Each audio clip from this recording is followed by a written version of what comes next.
792,000 minutes without human rights.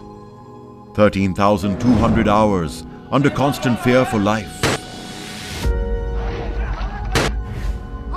550 days of chanting Azadi, desperate for freedom. And 73 years since a promise was made, the right to self-determination. While the world experienced a dim reflection of lockdown in 2020, only Kashmiris know the true horrors of a ceaseless lockdown. This is the state of Indian illegally occupied Jammu and Kashmir, and these are the lives of 12 million people, not living, but merely surviving.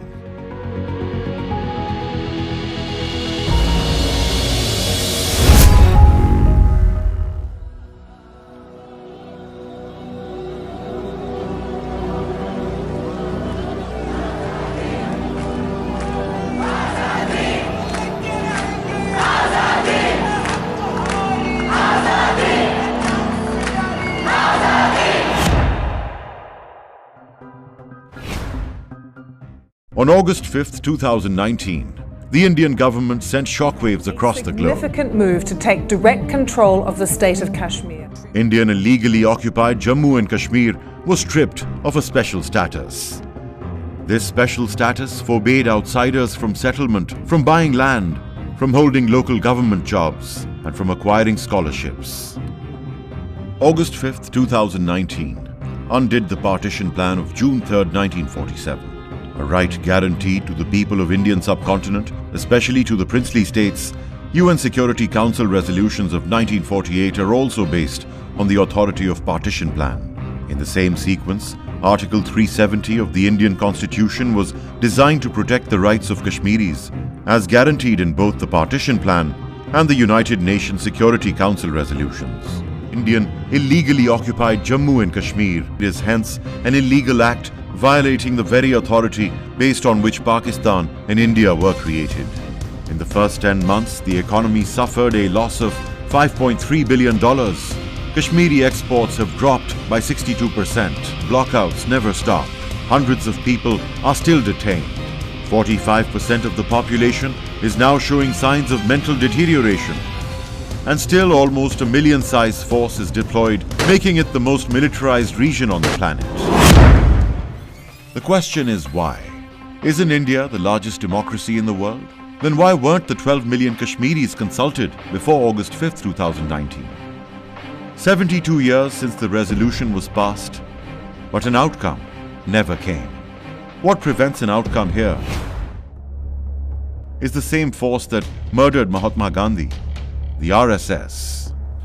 They believed in racial purity, racial superiority.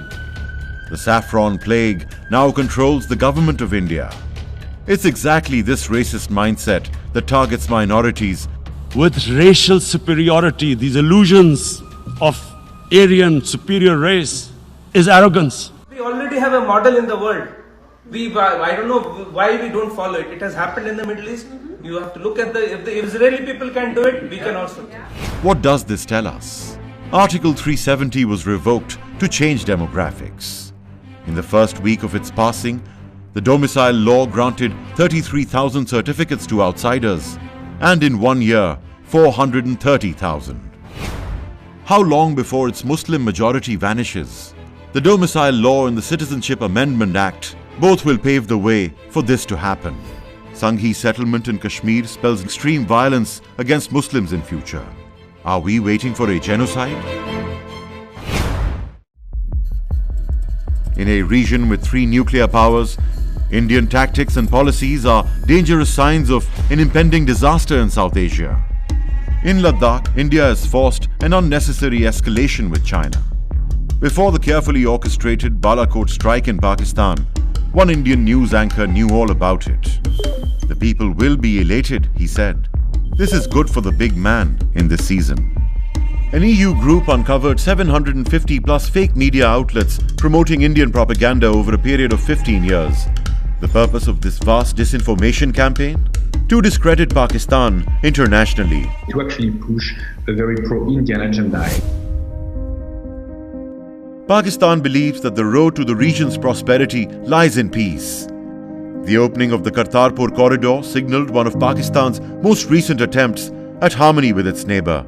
And what has been the Indian response? A temple is being built on the site of a historic mosque. It is a blot on the face of humanity.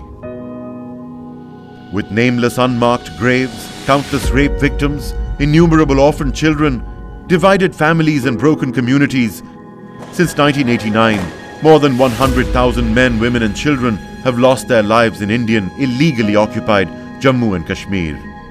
Until it decides to respect the UN resolution of 1948, this human tragedy will continue to haunt us all.